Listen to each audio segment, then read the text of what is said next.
Você sabia que a Genial tem um dos melhores atendimentos ao cliente do mercado financeiro? Funciona 24 horas por dia e 7 dias na semana. O time é 100% genial, sem terceirizações, o que faz com que a gente tenha agilidade e autonomia no atendimento. E rapidez é aqui com a gente. Temos um dos melhores tempos de resposta do mercado para qualquer solicitação. A Genial foi uma das empresas com maior evolução na nota e indicadores do Reclame Aqui. Agora, contamos com você para votar na Genial no Prêmio Reclame Aqui. É bem rápido, assim como o atendimento da Genial.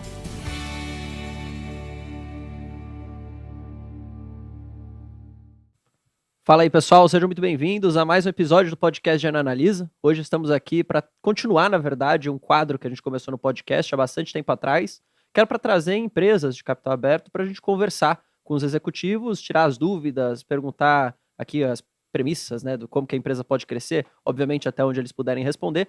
E hoje a gente está de novo aqui com o Luciano do Melius, né? Obrigado, Luciano. Acho que é a terceira vez que a gente se vê, duas pessoalmente, uma de forma remota, mas obrigado pela sua presença aqui. Não, eu que agradeço, boa noite a todos. É um prazer estar aqui, sempre às ordens aqui para poder esclarecer o que a gente puder esclarecer sobre o Melius. Show de bola. E aqui do meu lado, Igor Guedes, charado Igor, mas não com Y, boa noite, né? Tudo bom? É com Y o nome, certo? É com I. Boa. Hoje é o analista aqui de tecnologia da Genial, que teve cobertura recente, né? Que você fez a cobertura de Melius no seu nome, há, sei lá, um mês atrás, 2 meses atrás. Tem um mês e meio. Boa, show de bola. Então você vai ajudar a gente com algumas perguntas aqui, pra gente ver o quão quente vai ficar aqui essa sala. Vamos ver, né? Depois eu tiro meu casaco aqui. Mas brincadeiras à parte, Luciano, só queria... Acho que pra gente começar, se você quiser dar um panorama do que vocês estão vendo dentro da companhia hoje, acho que seria legal pro pessoal. E, obviamente, né, tentar até dar aquela tranquilizada pro investidor que tá comprado em Melius desde o seu IPO, que viu aquela, literalmente, montanha-russa, né? Subir, a alegria e agora a tristeza de curto prazo, né? Vamos colocar dessa forma. Não, ótimo. O que dá para falar, eu acho que é um pouco daquilo que a gente já vem prometendo desde o nosso IPO, incluindo o follow-on, e o que a gente sempre busca é ter essa consistência, né? Naquilo que a gente se compromete a fazer com o mercado, com os nossos investidores e aquilo que a gente vem entregando. Então, Bruno, acho que o que a gente vem fazendo é exatamente aquilo que a gente se dispôs a fazer desde o início. Uhum. Então, para a gente recapitular aqui a história, né? A gente fez aí um IPO em novembro de 2020, onde a gente foi para o mercado com a tese de que a gente ia construir um ecossistema adicional ao ecossistema de shopping que a gente tinha no Melius, justamente trazendo serviços financeiros, dada a tese que a gente tinha de ser efetivo, né, em oferecer esse tipo de produtos e serviços para a nossa base. Dali em diante, a gente foi justamente nessa direção, fizemos alguns M&As que também expandiram o nosso alcance da jornada de shopping para fora do Brasil, né, tornando o Melius uma empresa internacional, e fizemos a aquisição do Bankly, né, que é esse braço que nos permitiu ter uma oferta, vamos dizer assim, proprietária de serviços financeiros para a gente começar a construir esse ecossistema. Né? Uhum. Então, a aquisição do Bankly aconteceu em maio do ano passado, o sign, né, a gente teve a aprovação do Banco Central em março, final de abril desse ano. Né? Com isso, o que a gente vem fazendo? Né? A gente vem reforçando o nosso time para justamente ter as entregas que a gente se comprometeu. Então, o momento que a gente está hoje, e lembrando, né, que a gente fez um follow-on em julho do ano passado, o momento que a gente está hoje é justamente usar os recursos que a gente levantou, o capital que a gente levantou, direcionando para as iniciativas que estão alinhadas com toda a estratégia que a gente vem falando até então. Então, a gente continua desenvolvendo essa nossa solução muito focada na jornada de shopping, mas trazendo novos serviços financeiros. Então, a gente acabou o rollout desse novo aplicativo em junho desse ano, onde a gente começa a oferecer uma conta digital, a gente oferece o nosso próprio cartão de crédito, né, diferente do cartão co-branded que a gente tinha antes, e as outras demais funcionalidades, incluindo a compra e venda de bitcoins dentro do nosso aplicativo. Então, a gente está agora, nesse momento, reforçando toda a nossa tese, né, ajustando nossos produtos, melhorando a experiência dos nossos usuários, para que a gente, passando por essa fase que a gente enxerga aí de mais dificuldade, seja do setor de tecnologia, o próprio setor de varejo, a gente saia desse momento mais forte na nossa capacidade de engajar os nossos usuários com os nossos parceiros, levando mais venda para esses parceiros. Show de bola. Queria curiosidade minha aqui, depois eu te passo, Igor, se quiser fazer alguma pergunta. Mas eu acho que sempre ficou essa noção na cabeça das pessoas de que Melius começa como uma empresa de cashback, usa aquilo, de certa forma, para atrair clientes, porque era uma funcionalidade que você não via em várias empresas, Mas isso já não existe mais, né? Porque no fim das contas, hoje todo mundo tem cashback. E quem não tem, na verdade, acho que tá ficando para trás. Essa é a minha opinião pessoal aqui.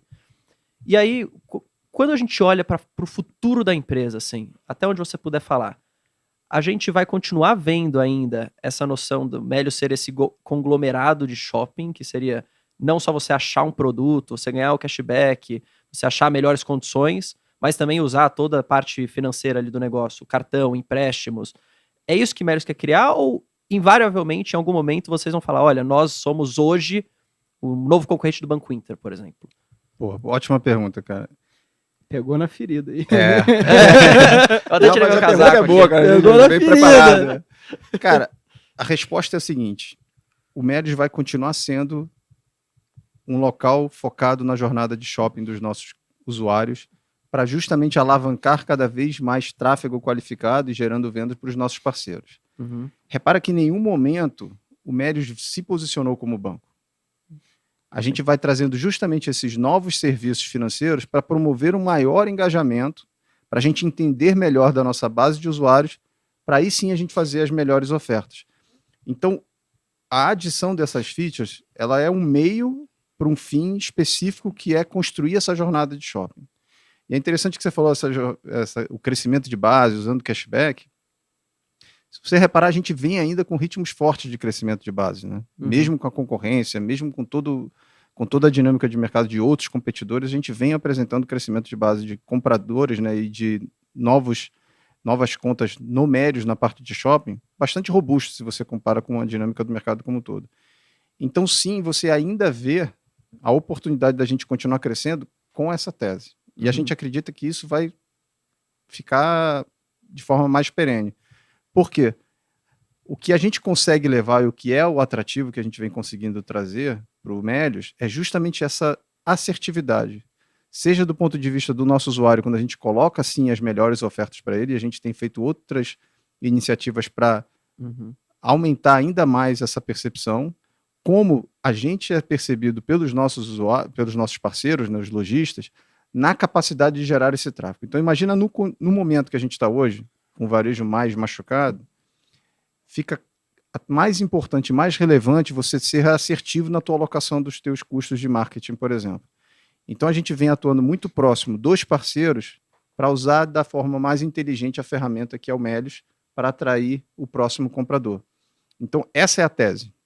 Tudo que a gente vem construindo dentro do Melios é como a gente permite em ter essa engrenagem funcionando da forma mais eficiente. Ou seja, eu continuar tendo o Melios atrativo o suficiente para ter novos usuários que busquem essas melhores condições de compra, né, que a gente hoje fala de comprar com prazer, e que eu ainda seja bastante relevante para os parceiros na questão de gerar novas vendas nos canais que eles acessam via o Melios.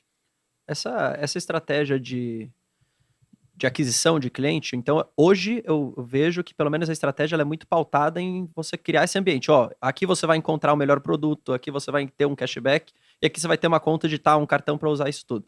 Você vê essa estratégia talvez mudando para você passar a adquirir clientes que só vêm para o Melios porque tem uma conta digital, por exemplo, e que não tá nem aí, vamos colocar dessa forma, com essa parte de shopping, ou não, isso não acontece hoje? Vocês conseguem medir o quanto efetivamente isso acontece? Porque às vezes o cara só quer ter um cartão e uma conta digital para comprar Bitcoin, sei lá. Pois é, não, acho que a gente vai pegar os dois públicos, né?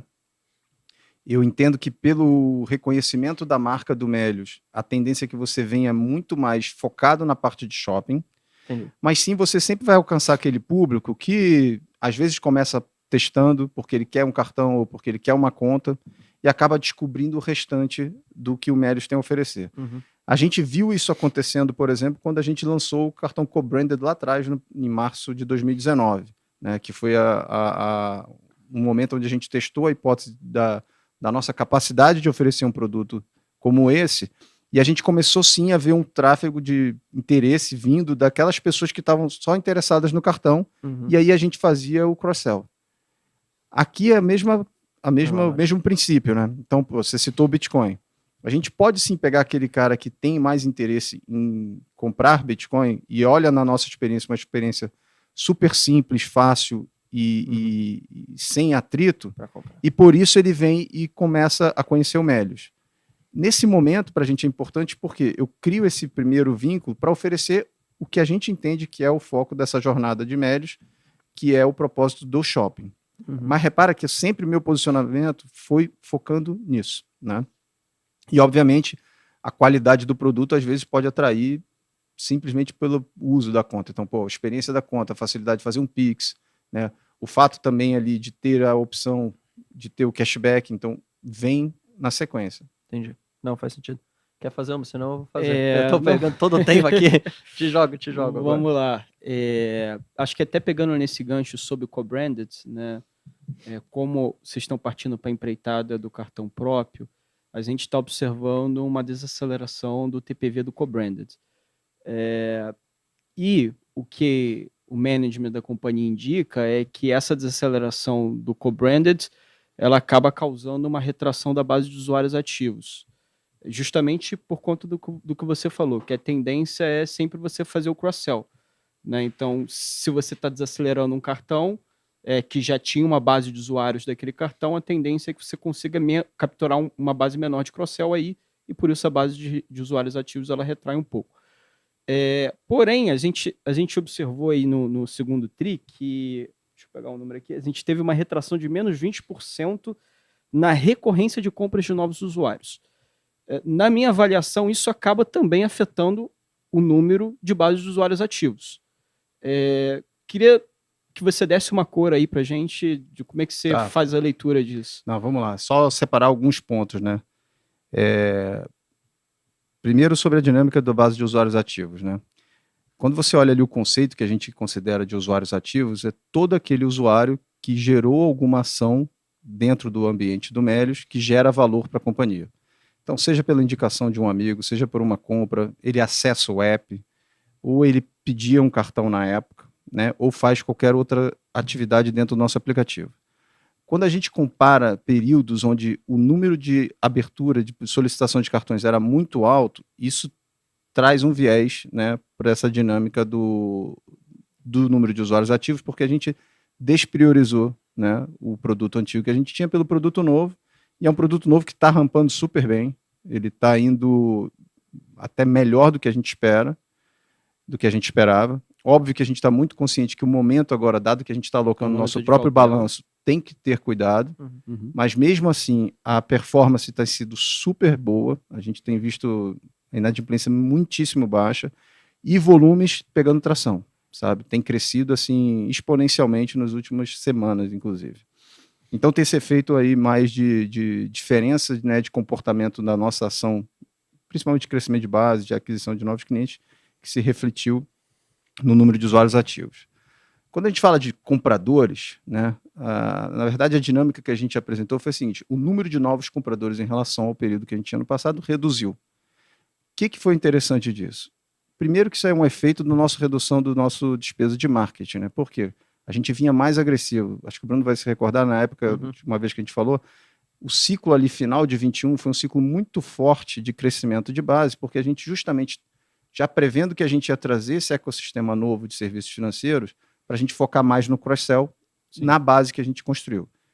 Então, você vê uma diminuição nesse ritmo de crescimento, mas que condiz com os níveis de investimento que a gente tem feito. O que é interessante você observar? Mesmo a gente reduzindo mais da metade da nossa despesa de marketing, a gente teve essa redução, né, no número de novos compradores, o número de compradores totais vem tendo performance boa, e o GMV mais do que compensou.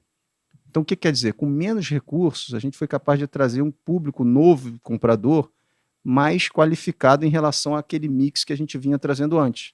Então, o que até é intuitivo, né? Quando você reduz a nossa capacidade de atrair, né, de ter essa despesa de marketing, a gente acaba focando naquele perfil de cliente que é mais rentável, vamos chamar assim, que gera mais GMV. Então, um pouco dessa dinâmica. Sim, os novos compradores reduziu, mas ele foi mais do que compensado pelo perfil de compra desse novo público que a gente trouxe. E a gente entende que esse é o movimento certo para a gente fazer no momento que a gente está, para justamente ser mais assertivo. Tanto é que isso reflete também nas margens que vem melhorando na jornada de shopping. Perfeito. Na verdade, duas considerações. Uma primeira é, acho que uma das grandes vantagens competitivas no final do dia que Melios vai ter frente a outros concorrentes que possam até ter o cashback é não só ter uma base de clientes gigantesca, mas você conseguir engajar esse cara e você ter esse poder de barganha com as próprias empresas que fazem parte do ecossistema Melios para você ter ali um take rate maior, vamos colocar dessa forma. E aí eu queria ver como vocês estão enxergando essa evolução ao longo do tempo, se é que você pode comentar sobre isso, porque no final do dia não basta só você crescer, o GMV, isso é interessante, mas é interessante também que você consiga pegar um pedaço cada vez maior disso para a empresa, né? E que você consiga tirar da empresa, da Magazine Luiza, por exemplo, que possa estar dentro do ambiente, que ela te pague uma comissão maior, vamos colocar assim. E aí, como vocês enxergam essa evolução ao longo do tempo? Porque a gente teve, se eu não me engano, nesses últimos resultados, essa flutuação, né? Desse take rate. Principalmente do net, né? Pois é, acho que a visão do net que eu acho que é interessante, porque você pode ou tirar mais comissão dos parceiros, porque não né? adianta você, no caso, olhando para os financials da companhia, né? Não adianta você acabar conseguindo capturar um poder melhor com o teu parceiro, de conseguindo cobrar dele uma comissão maior, mas se você está entregando toda essa comissão pro teu cliente, né? Porque é um business B2C, né? Então você negocia com uma ponta, mas você tem que entregar pro seu cliente o cashback. Exatamente, acho que são dois incentivos, né? Esse net take rate, como a concorrência vem aumentando, porque outras plataformas estão fazendo cashback, a tendência que a gente tem observado é que o net take rate ele vem sendo espremido. Isso não é só com Melios. A gente está reparando isso, por exemplo, com Inter, enfim, com PicPay não dá muito para dizer, mas assim, a gente tem algumas informações, a gente consegue capturar que o mercado, de uma maneira como um todo, vem espremendo um pouco do net take rate, porque vai ficando mais competitivo. Então, você vai precisando dar mais cashback para atrair mais pessoas. Pois esse é um ponto interessante, sabe? Como eu ia falar, são dois incentivos, né? E aí, no teu ponto, Bruno, o importante da visão é realmente pelo net, né? Você pode sim extrair mais valor ali aumentando a tua comissão, como você também pode reduzir o teu cashback e aí você equilibra um pelo outro, tá? E aí, falando de Melios, né? Quando você observa os resultados que a gente vem apresentando ali, terceiro TRI 21, quarto TRI 21 para cá, você vê uma dinâmica bastante interessante. Por quê?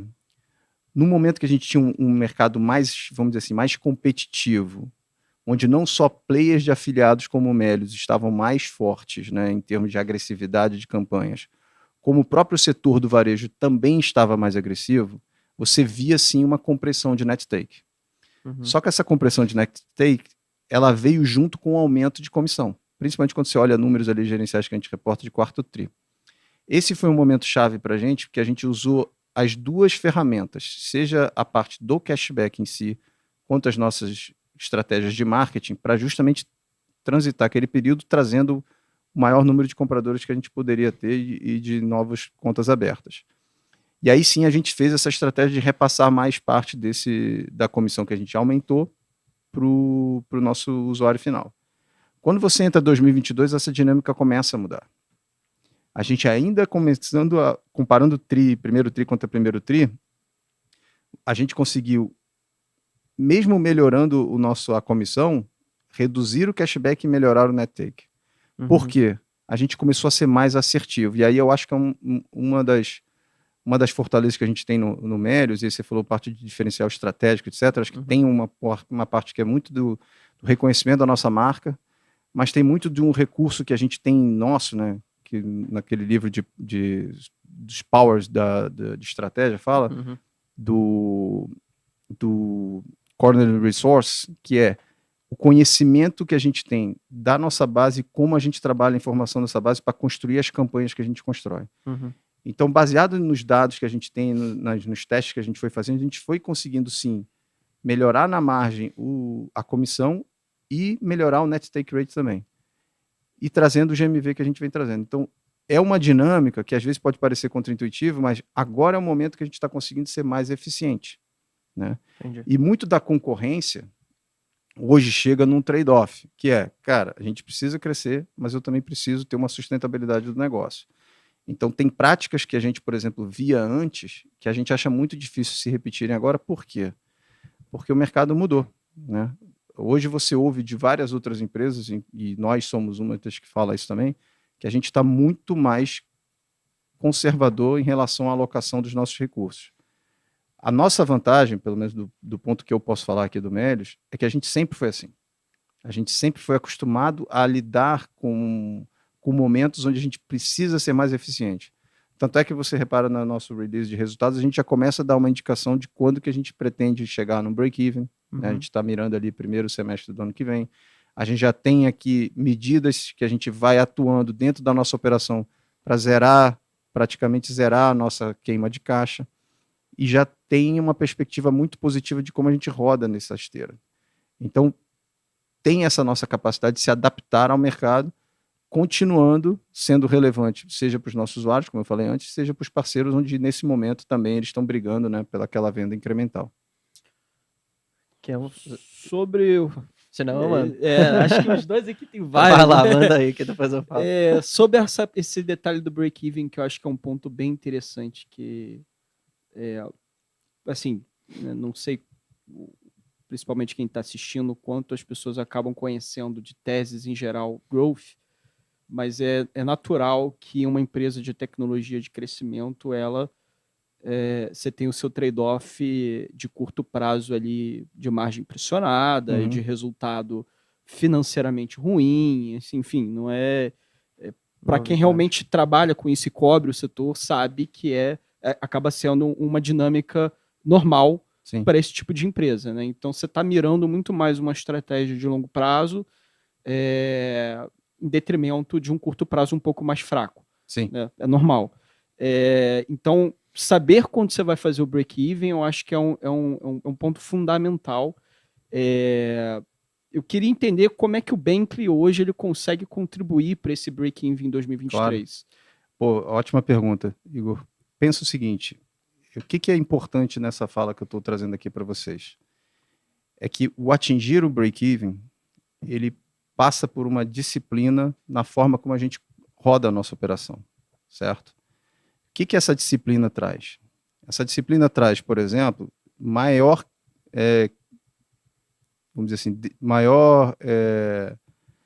tempo dedicado na hora da gente decidir as prioridades da empresa. Passa por a gente tentar ganhar escala em negociações, por exemplo, que a gente tem com principais fornecedores. E passa por a gente alocar melhor os nossos recursos. Né?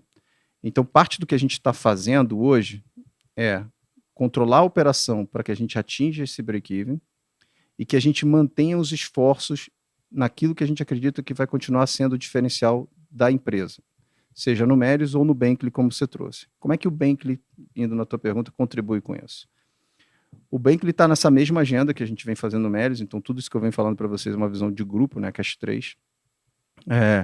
E lá a gente tem também o desenvolvimento e um ganho de escala que a operação precisa ter pelo modelo de negócio que é o Bankly. Né? Lembrando que o Bankly ali é uma plataforma que permite com que outras empresas ofereçam e se tornem fintechs ou empresas que tenham de Banking as a Service ou finanças embutidas, como vocês preferirem.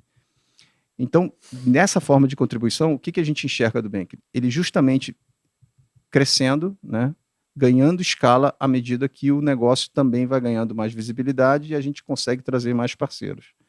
Obviamente que o Melius hoje serve como uma referência dentro do Bankly, mas o Bankly tem outros grandes clientes que também vêm que têm a mesma ambição, vamos dizer assim, do Melius.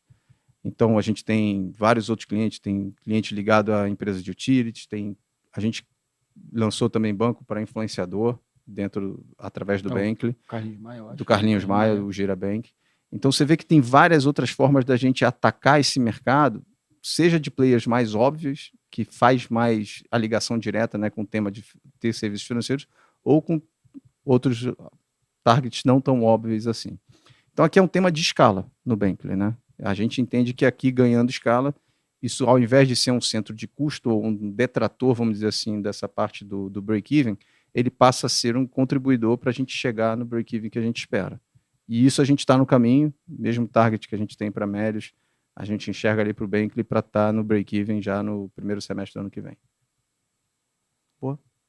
Considerando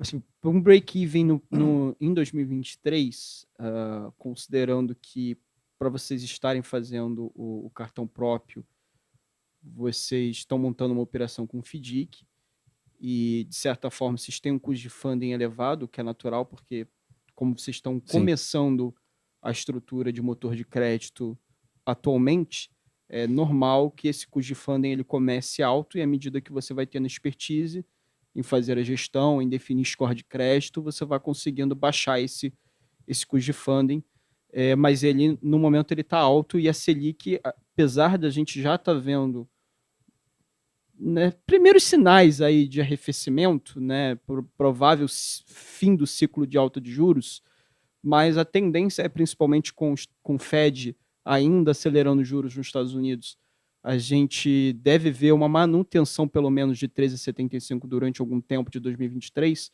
Como é que esse custo de funding alto, como é que vocês gostariam ali de fazer essa gestão com esse custo de funding alto para que não atrapalhe o objetivo de 2023 Não, em relação a... O Igor acha a pergunta excelente, cara. Eu enxergo até diferente. A minha preocupação com a taxa de juro alta, ela não passa pelo nosso funding em si. O funding em si, ele é uma dinâmica do que você falou, do que você bem colocou, né, da nossa capacidade de analisar o crédito, da nossa esteira de produção, e ele passa muito também pela performance da carteira que a gente vai construindo, né, com o tempo. E a gente tem dedicado bastante atenção e esforço para ter uma carteira de crédito muito saudável. Por quê? No final do dia, quando eu tenho um track record longo o suficiente, a própria dinâmica e a qualidade da carteira, ela tende a se refletir no funding. Então, eu acho que aqui é uma questão mais de tempo e de cuidado com que a gente gere o produto. Tá? Por que essa não é a minha grande preocupação? A minha grande preocupação é o impacto que essa taxa de juros traz no perfil de consumo da população que a gente serve. Perfeito.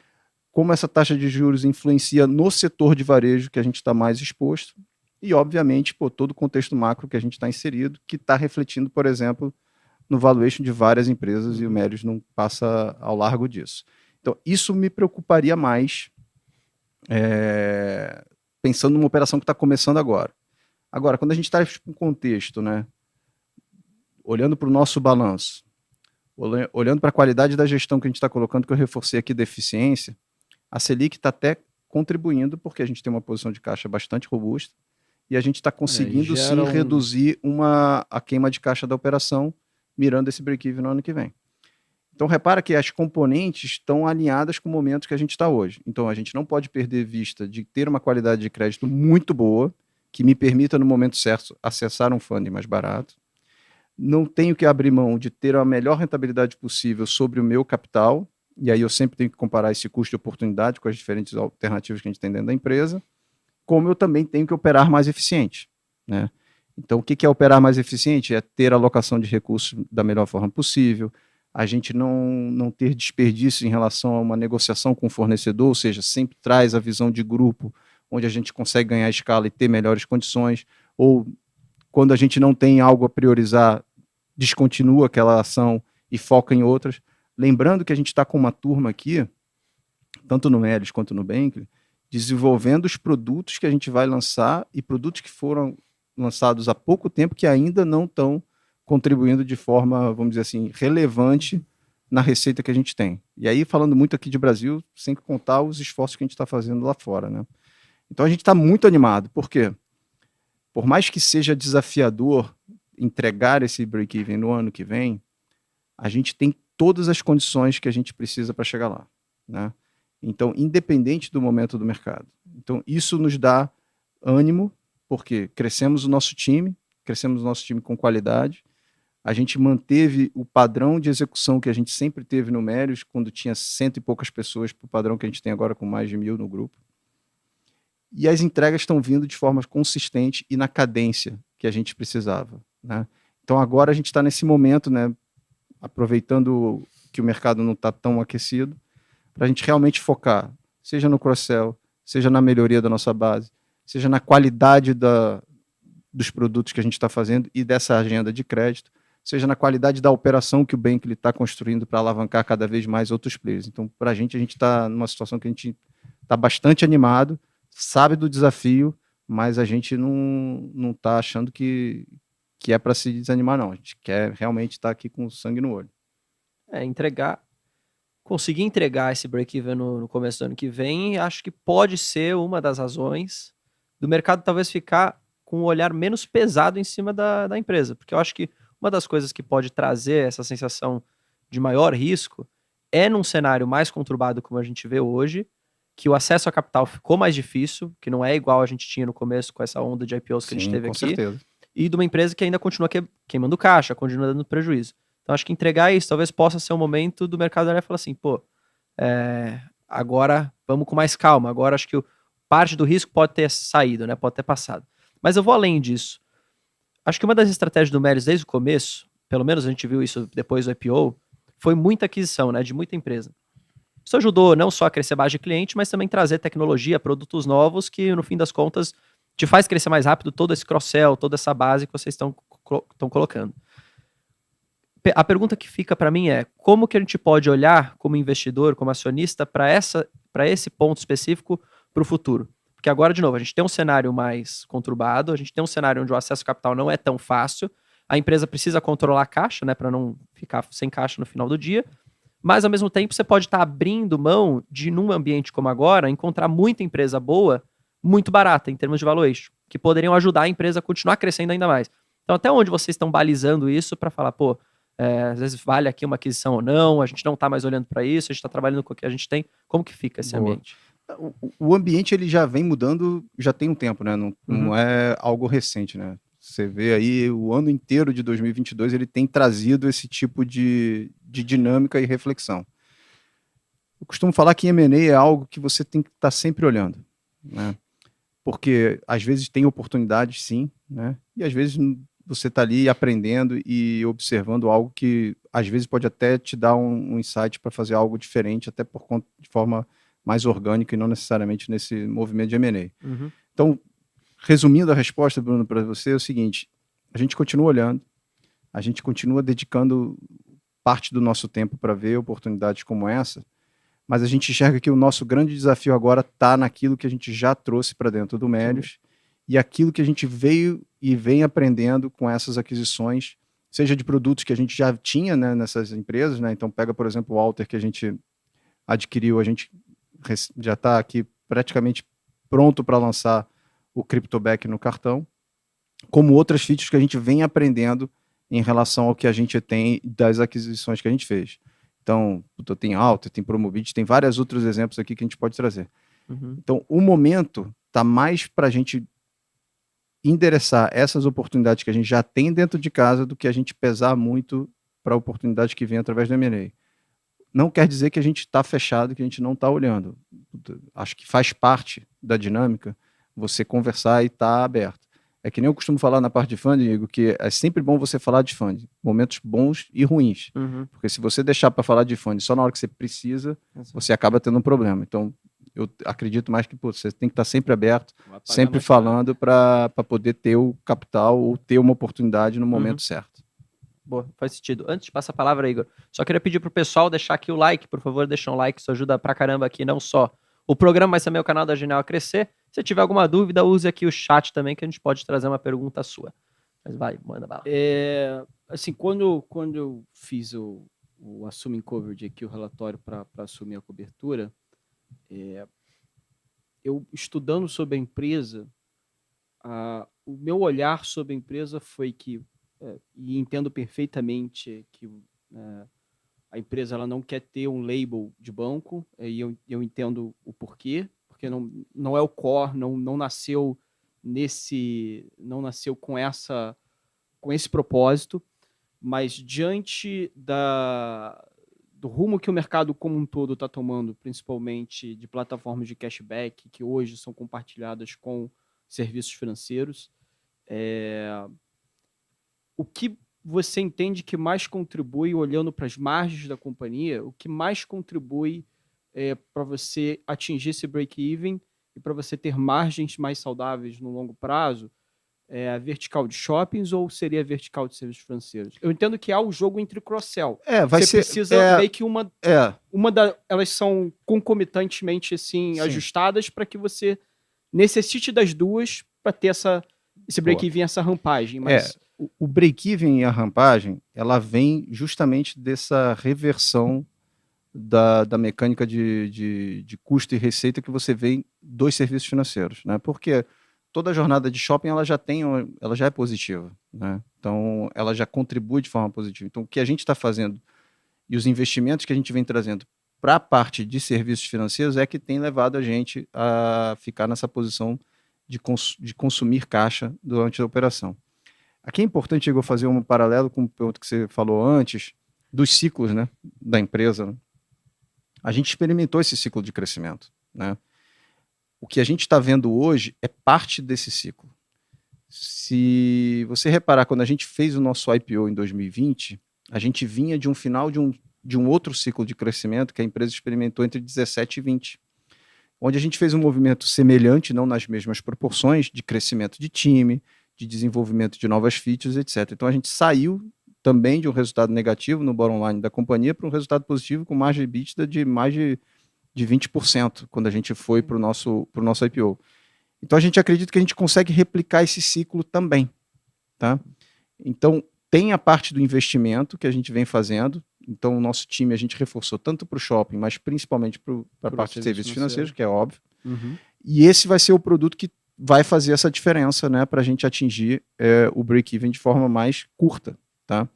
E aqui o que precisa ter, cara? É a disciplina, né? É a disciplina na forma como a gente conduz, seja aquelas operações que são transacionais, onde o teu custo está mais relacionado ao atender o cliente, seja na tua disciplina nessa exposição de balanço a risco, que vem, por exemplo, do cartão de crédito, para a gente ter isso de forma muito controlada.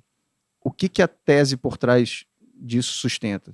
É que quando você tem isso contribuindo de forma mais relevante, a própria jornada de shopping também aumenta. Então, a composição de mais produtos dentro do portfólio que eu ofereço para o meu usuário, ele contribui como um todo, tá? Ele aumenta, inclusive, a nossa capacidade de gerar venda. A gente pode sair de uma frequência de compra que a gente tem hoje, que em torno de 7 compras por ano, que o comprador faz contra a média de mercado de 2,5, para algo muito maior, dado que a gente tem essa maior recorrência, dado que eu concentro mais da vida financeira dele, por exemplo, dentro do Melios. Então, repara que é um ciclo virtuoso aqui, né? Mas essa primeira etapa que você perguntou do break-even vem dessa melhor economics do cartão, dos serviços financeiros, que é a composição de cartão e outros produtos. Isso ganhando escala, isso reflete numa escala melhor de shopping, que vai refletir numa escala melhor de serviços financeiros e assim vai alimentando no futuro. Perfeito. Boa. Eu quero voltar um passo atrás, porque eu acho que eu esqueci de fazer essa pergunta, eu queria ter feito ela no começo. Mas para tudo isso funcionar no final do dia, não basta só você ter uma base de clientes grande, como o Meli já tem, uma base, se eu não me engano, é até maior que do Banco Inter, certo? Maior. É maior contas abertas do que no próprio Banco Inter. Mas além de ter uma base, você precisa, eu acho, pelo menos, até porque o CAC para você atrair cliente tem ficado cada vez mais caro nos dias de hoje, você precisa reter esse cara. E antigamente, vocês colocavam nos releases um negócio que eu achava bem legal, que eram as cohorts das safras antigas. Sim. E nos últimos releases não tem mais. A pergunta que eu te faço é, não tem porque piorou essa retenção, ou não tem por uma estratégia, enfim, o que está acontecendo, e como que vocês planejam para continuar retendo esse cara? Claro. Porque, de novo, eu acho que a concorrência, ela vem cada vez mais pesada, isso é um fato. E outra, tá parecendo para mim que tá ficando mais fácil, cada vez mais, bancos digitais, outras fintechs, colocarem também uma vertical de shopping, que é onde vocês se apoiam bastante. Boa. Se eu esqueci de alguma coisa, você me ajuda a lembrar aqui. Tá tranquilo. Sobre o gráfico de GMV, retenção de cohort de GMV, é simplesmente porque a gente faz isso de forma anual para facilitar o entendimento, né, quando a gente faz os nossos reportes. Mas a gente monitora e sim, a performance tem sido bastante boa. Tanto é que quando a gente reportou a dinâmica de compradores, de novos compradores e GMV, você já repara que a gente vem conseguindo manter a qualidade na originação do GMV, que passa também pela retenção dos compradores antigos. Tá? Então, fica tranquilo, a gente vai voltar e a gente não é um... Não gostava dessas cohorts. O pessoal gostava também. Tenho certeza que alguém deve ter mandado, não tem mais, porque no último... Não, mas a gente usa e como a gente é uma métrica que faz muito mais sentido você olhar ela anualmente, sim, faz sentido. Né, ela vai entrar aí no próximo anúncio de 2022. Boa. Tá? Boa. Um ponto que você falou, cara, que eu acho que é super importante a gente reforçar aqui. Pô, você perguntou o que faz a diferença, né? Na hora de continuar competitivo, etc., ou nesse momento que a gente está. Base de clientes ajuda, né? A gente ter a posição de caixa ajuda, cara, mas o que faz muita diferença é você ter um time, né, que entenda bem dessa base de cliente, que entenda da jornada desse cliente, que entenda quais são as necessidades dos parceiros para a gente construir o que a gente precisa construir em termos de campanha, em termos das ações, em termos do monitoramento que a gente faz na nossa operação para a gente atuar, né, de forma mais assertiva. Então, o time que a gente tem hoje tocando essas iniciativas é o que eu acho que vai fazer a grande diferença. E o foco que a gente está trazendo na jornada de shopping é um pouco o que nos diferencia dos outros movimentos que você vem vendo de outros players que você citou. Então, muita gente trazendo a parte de shopping para dentro de serviços financeiros. Fazendo o caminho reverso. Fazendo né? o caminho reverso. Então, e a gente sabe que é um caminho difícil. Mas você acha que a expertise não é mais difícil em dar crédito, por exemplo? Não seria mais fácil para um Banco Inter criar uma vertical de shopping do que Melius criar uma vertical financeira? Ou você acha o contrário? Porque por conta do time? Porque, de leigo aqui, falando de fora, não estou nenhuma das companhias, mas parece que para mim seria mais difícil você aprender a dar crédito, um crédito saudável, uma carteira que permaneça resiliente ao longo do tempo, o que Banco Inter já tem um histórico, do que você criar um marketplace ou uma jornada de shopping. Parece que isso é mais fácil, vendo de fora. Pois é. Ou não é? Cara, eu acho que os dois são muito difíceis. E vou aqui falando alguém que teve bastante tempo trabalhando em banco e que vai fazer amanhã 2 anos que estou trabalhando no Melius. Cara, são jornadas tão difíceis, assim, comparando as duas, tá? Por que crédito traz essa percepção, né? E aí eu acho que vem muito do histórico aqui de vocês. É que crédito sempre remete a crises muito mais sensíveis, tá? E crédito, você nunca pode assumir que é fácil. Óbvio que é mais fácil você ter essa postura no momento de mais dificuldade de fazer crédito, porque você tende a ficar mais atento, mas principalmente quando você está no momento de bonança, ali é a hora que você tende a fazer besteira. Então, no nosso caso, a gente reconhece que é difícil, como a gente reconhece que é difícil a jornada de shopping. Então, para a gente, os dois é difícil, tá? Agora, nada que você tendo um time dedicado, você tendo a qualidade técnica das pessoas que você compõe esse time, e não precisa nem ser time interno, por exemplo, no nosso caso, a gente tem um comitê de crédito, onde a gente tem pessoas que nos ajudam como consultores externos, que trazem um conhecimento que às vezes a gente não tem dentro de casa. Ou por outra, a gente traz um conhecimento mais acadêmico, né, de parcerias que a gente tem com a universidade, para contribuir, de repente, com visões adicionais, aquelas mais tradicionais ou mais novas em relação à análise de crédito. O que é importante? No final do dia, os números é que respondem, né? A gente está muito focado em como a gente monitora essa iniciativa de crédito para a gente aprender com ele, né? E aprender a crédito, cara, passa em você aprender a conhecer melhor quem é a pessoa que está tomando, passa a entender melhor qual é a forma de você oferecer o produto, né, entendendo ali a capacidade de pagamento do cara e também depois em como você cobra, etc. Então isso é tudo a gente está trabalhando. Na jornada de shopping, é bastante complicado. Pô, a gente vive um setor extremamente competitivo, né? Você vê players tentando entrar, mas sempre alavancando a estrutura de uma outra. Então, quando você pega shopping puro, sabe, um cara que faz, por exemplo, um P2P, ou um P, um 2, um 3P, é difícil.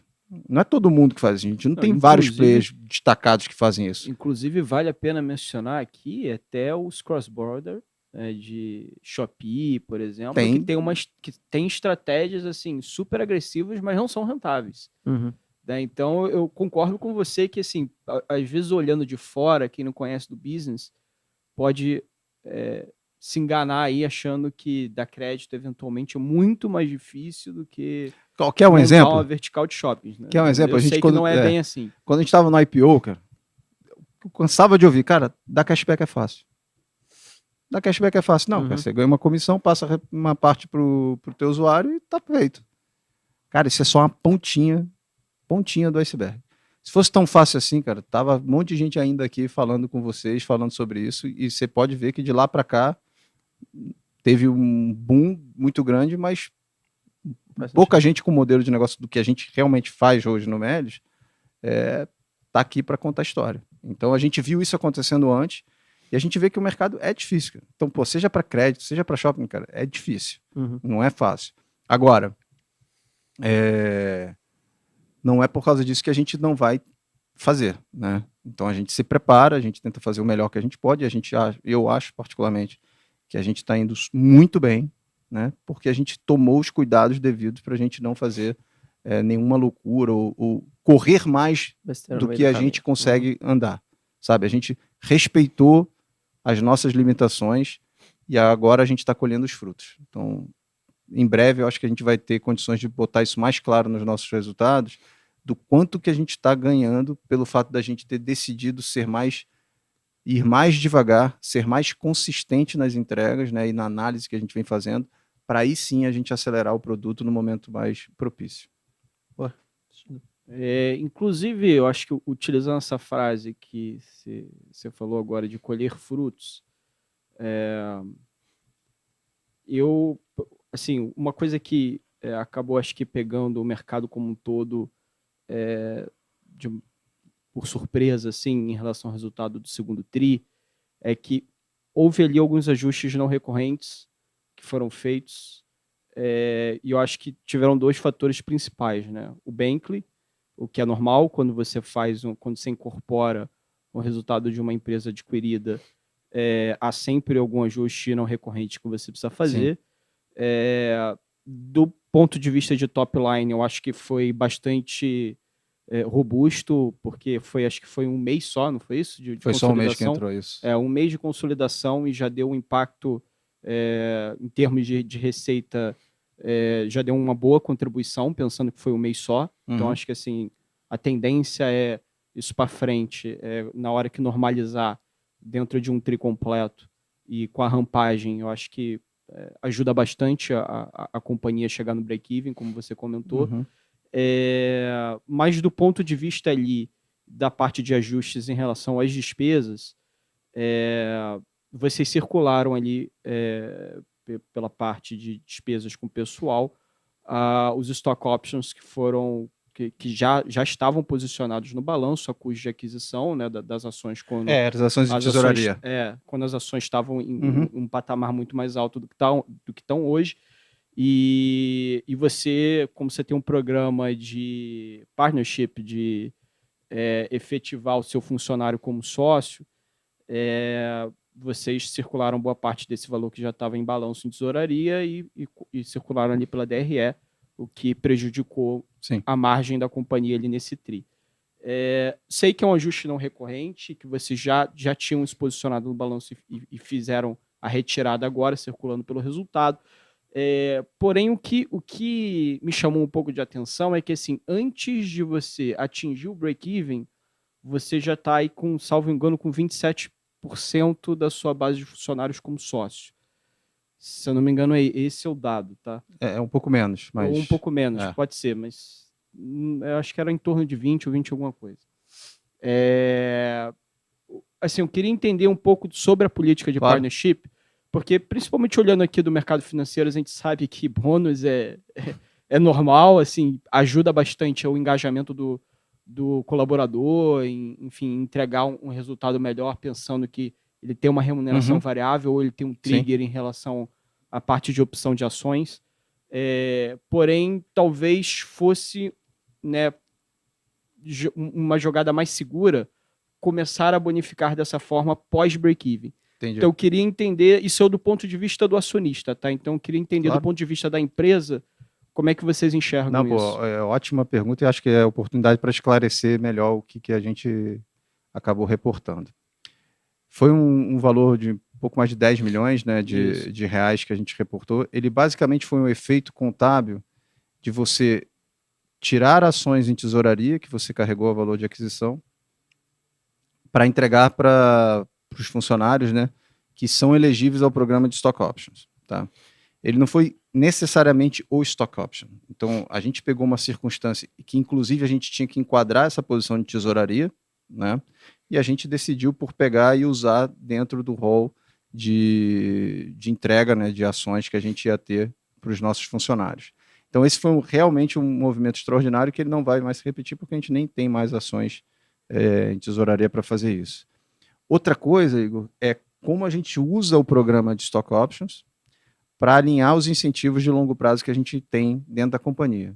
Então, se você reparar, a gente deve ser no mercado um dos mais longos prazos que tem. São 3 anos de cliff, o cara começa a investir a partir do 3º ano, 30, 30 e 40. Então, no final do 5º ano, é que ele tem acesso a 100% das ações, das opções que ele tem outorgadas, né? E isso a gente vai reconhecendo normalmente no nosso DRE ao longo do tempo, né? Então, vai por competência à medida que a gente vai reconhecendo o tempo que eles têm aqui. Então, na prática, esse efeito ele é mais diluído ao longo do tempo pelo prazo longo que a gente tem do stock option. Então, infelizmente, teve esse movimento que a gente fez no TRI, que refletiu esse ajuste na posição que a gente tinha em tesouraria, que foi algo que a gente precisava fazer para enquadramento do que a gente poderia carregar de ações na tesouraria. Então, esse foi o motivo. Não muda em nada na forma que a gente acredita de alinhar os incentivos dentro da companhia, o que a gente entende também que está alinhado com os interesses dos acionistas, dos investidores do Melius, né? Então, isso é algo que a gente vem fazendo desde o início. O número é menor porque a gente subiu muito a base, né, de funcionários, mas exatamente. Na época do IPO era em 25 e agora diminuiu um pouco porque a gente diminuiu o número aumentou o número de funcionários no geral, mas em termos absolutos vem crescendo sim a base de acionistas. E o que é bom, cara? É bom que a gente consegue reconhecer uma turma que tem se dedicado, que tem feito entregas assim espetaculares. Um ponto que é super importante e relevante, né? Tem um alinhamento muito forte com a nossa cultura, né?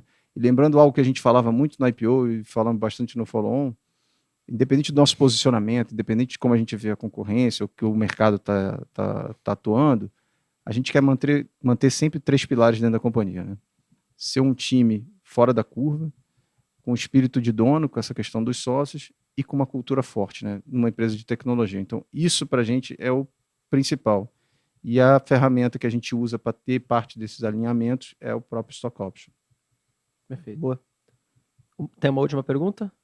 Não, você pode... Não, eu também não tenho. É porque a gente chegou ao final do nosso tempo, eu perguntei se você tem mais uma. Então, se não tiver... Não. Luciano, obrigado por voltar aqui, na verdade, né? Boa. Acho que é a 3ª vez que você vem aqui no canal da Genial. E acho que fica o convite para você voltar mais vezes, especialmente depois dos próximos resultados, enfim, depois que atingir o break-even, para contar quais são os próximos passos, né? Não, com certeza. Volta aqui, a gente continua o papo e conta as novidades, sim. Boa, brigadão. Valeu, Igor, também por estar aqui. Valeu, pessoal, para você que quiser ler, por acaso, a iniciação de cobertura aqui do Igor, tá lá na plataforma Genial Analisa, analisa.genialinvestimentos.com.br. É só entrar lá, procurar por Melius ou Cash 3, que vai estar lá a iniciação de cobertura.